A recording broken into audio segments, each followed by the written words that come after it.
Hey guys, Dissection of Violence here. I got a fun one for you today. One of the biggest cards of the year. Man, it can't get much better than this. Honestly, I'm just so excited for this card. Let me get this open for you. UFC.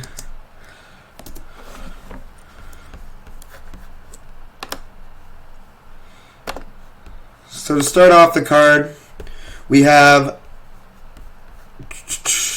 Moroz versus Joanne Calderwood.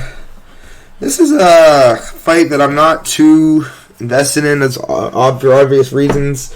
This is Joanne's retirement fight, and this is Marina Moroz's rematch with her. And I think Moroz has spent more time on OnlyFans than training this camp. Honestly, I don't think she takes her career too seriously. Wood does take her career seriously, but the thing with Wood is that she can be subbed. Her grappling isn't great, but I do think her takedown defense is good enough to make this interesting. I'm actually starting to lean Wood the more I watch tape for the rematch, but for now I'm going to stay with Marina Moroz. I don't know. I trust ATT, or I think she was ATT. I trust her skill set more than I trust Joanne's.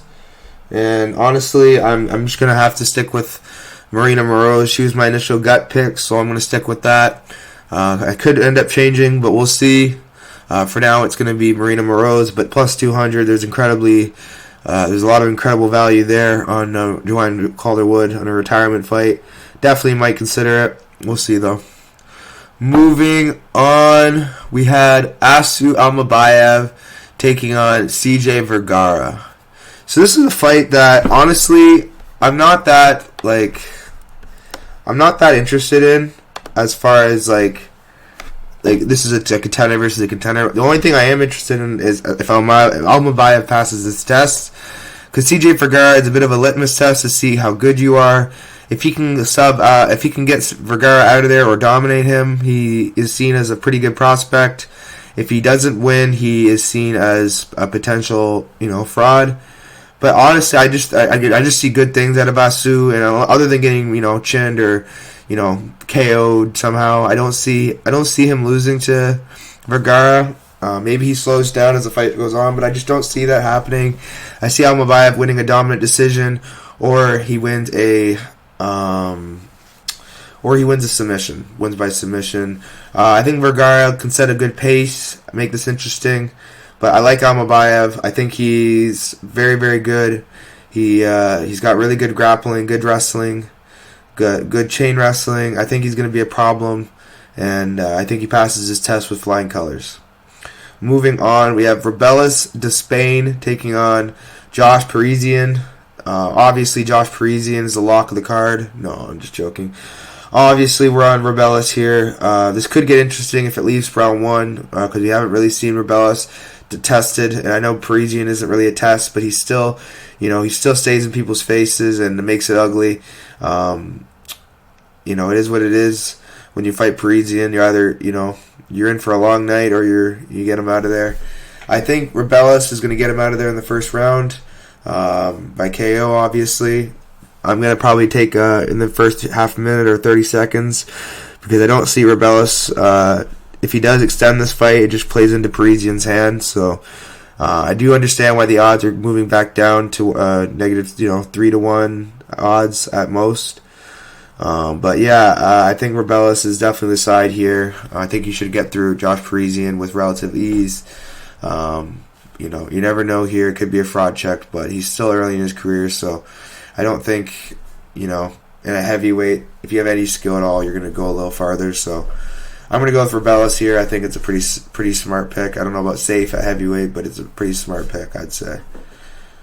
But yeah, Michelle Pereira, let's move on. Michelle Pereira taking on Michelle Oleksiejczuk. Interesting fight. Honestly, I really like this fight to watch. Both guys are going to bring it. I'm going to watch out for Michelle Pereira having putting too much into round one, because Michelle's going to be there in your face for 3 rounds if you let him. And I think Pereira is going to, land the good shots. I think he's just going to land the better shots all the way to a decision win. I think he's just going to land the better shots, use his footwork, and just style on Michel. Maybe a few scary moments, but I just think Michel Pereira is a more technical fighter. He trains at Extreme Couture too, so he's probably used to Strickland and guys like him. So definitely going to side here with Michel. It's an interesting fight though, because in my opinion, Michel's not a middleweight. Maybe he is, but I don't know. I feel like Michel Oleksiejczuk's a more, established middleweight, and he is more comfortable at this weight class. So we'll see how this fight plays out, but I'm going to lean Michel Pereira. I just think it's a smart approach. 1 second, let me answer this. Hello? Sorry, I just got... sorry, do we have an appointment today? Awesome. Okay, awesome. Can I... Thursday... This Thursday at 3:45? Awesome, sounds good. Alright, thank you. Awesome. Sorry. I gotta put this into my calendar for you guys. Thursday, 3:45. Sorry. Almost done. Awesome. A little unprofessional, I know. But, things happen. I'll try to keep the phone on silent from now on. But yeah, guys, it was near the end of my prediction anyway, so Michel Pereira, I have him winning this fight by, let's go, split decision, or, unanimous decision. Moving on, we have Cutelaba versus Felipe Lins. I'm definitely going to side with, I can't say definitely with this fight. I'm going to side with Felipe, I don't know, man. I'm going to side with Felipe Lins here, but I'm not confident. I think Cutelaba could definitely get him out of there early, but that's his best chance. I think Lins is just going to be too technical, and he trains out of a good gym. I think he's going to be able to win the cage pushing battles, and I think he's going to outwork Cutelaba for a decision win.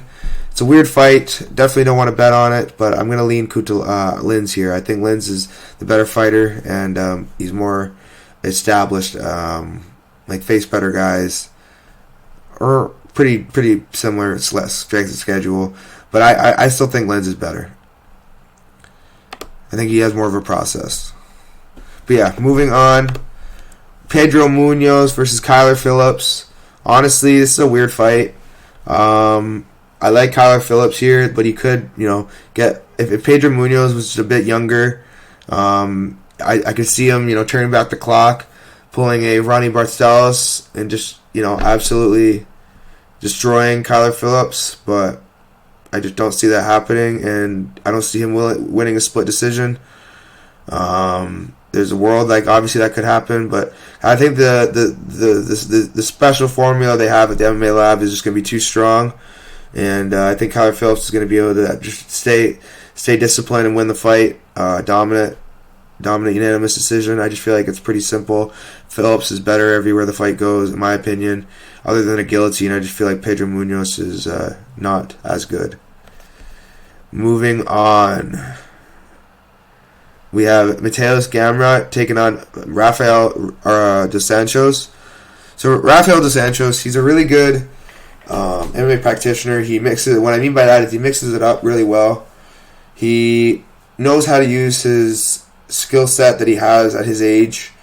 The problem is he's fighting a young, hungry lion in Mateusz Gamrot, who is in the prime of his life and faced really good competition. I just think he's going to be too much for Dos Anjos. Going to be chain wrestling him to death for 3 rounds.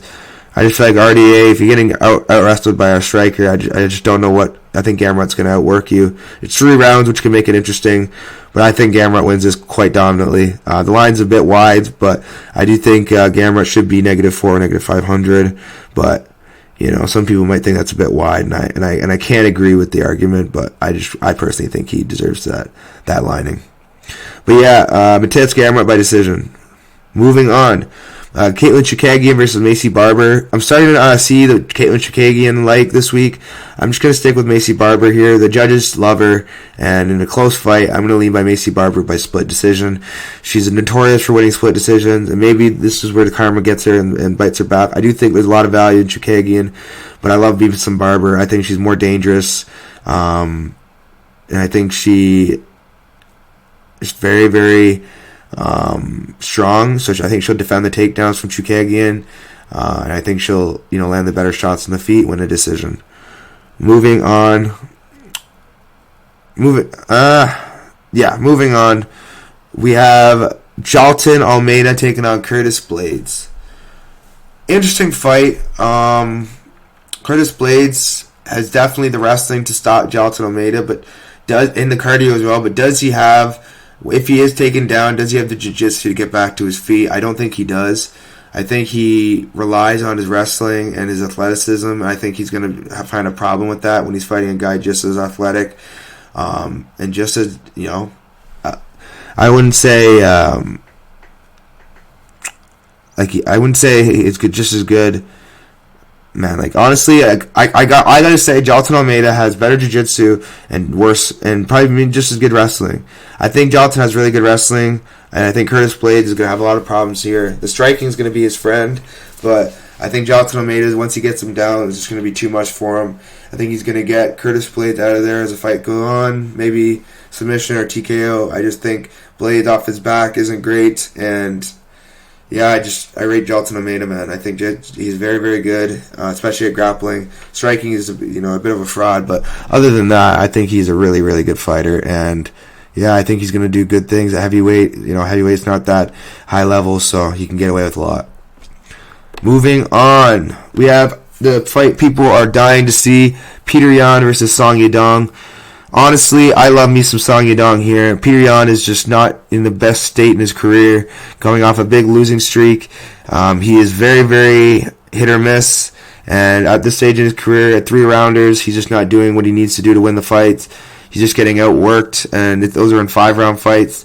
He's been on a layoff as well, so I don't see that building well for him. I see him using that first round as a feeler round, where Yadong is going to be very, very, forward motion. He's going to be very, very aggressive early. I think that's going to pull well for Yadong on the scorecards, winning a decision. Could this get dicey and go to split? Maybe. Peter Yan is very, very good, but I just think Song Yadong is that new breed of killers, and Peter Yan isn't old or anything. I'm pretty sure he's 31 years old, but I just think Song Yadong has less mileage. I just think I like Song Yadong better, man. I think Song Yadong is going to show the power and the youth, and I think he's just gonna land the better shots and outwork Peter Yan. But it's going to be a weird fight because Peter Yan isn't really used to these. He hasn't fought 3 rounds in a while, so we'll see how he adjusts going back to 3 rounds. But I don't think it'll be a big adjustment. I just think round 1's going to be slower for him. But yeah, I got Song here, but it is a pretty close fight.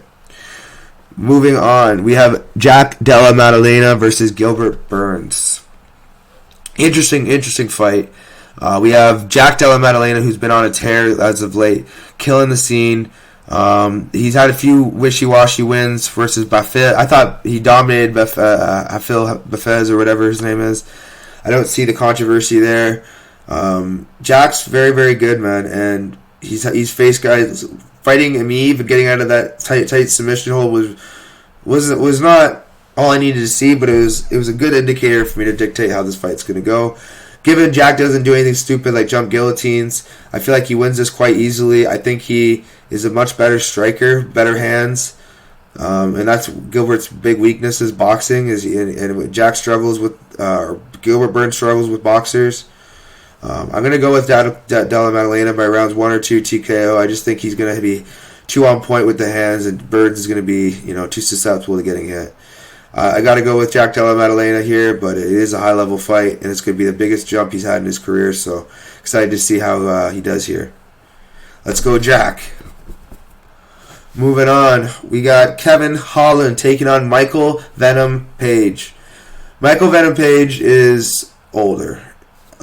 When we say older, he's he's like 36 or 37. I think they lie on there because I think he's like 37 to 38, but whatever. Michael Venom Page is very, very dangerous, very, very experienced, and I think he's just going to beat Kevin Holland.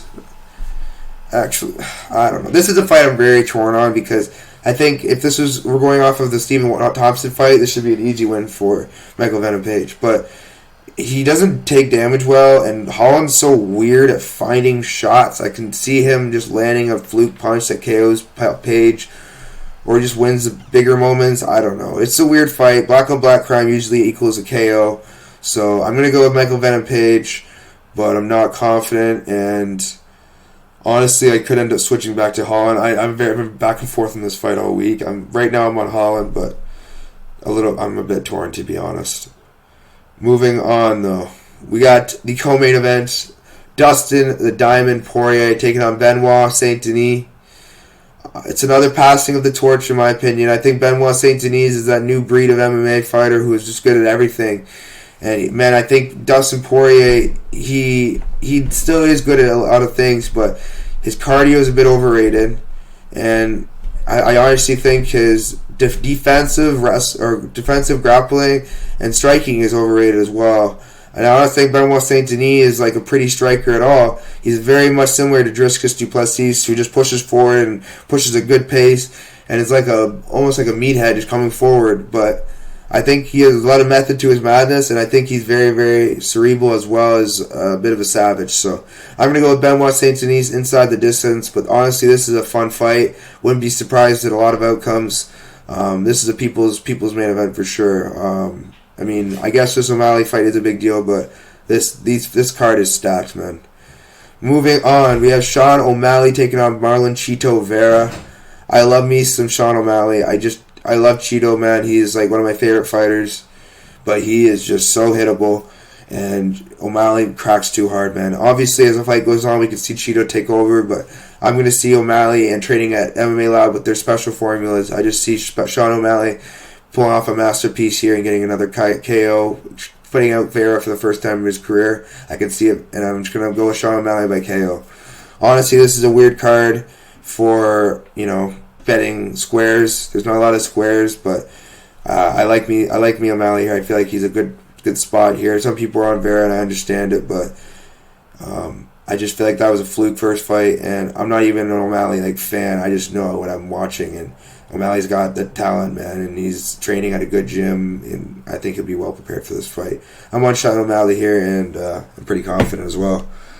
Let me go my top 5 most confident picks for you guys, and then I'll let you guys go. But yeah, number 1, my most confident pick would be Almeida. Number 2 would be Sean O'Malley. Number 3 would be Rebellis Despeigne. Number 4 would be Mateus Gamrot. Number 5 would be Kyler Phillips. Subscribe, you know the drill, and I'll see you next time, guys. Let's crush this card, and let's enjoy this card. I'm going to be kicked back with some popcorn. Man, what a blessing this card is. See you guys soon. I'm out.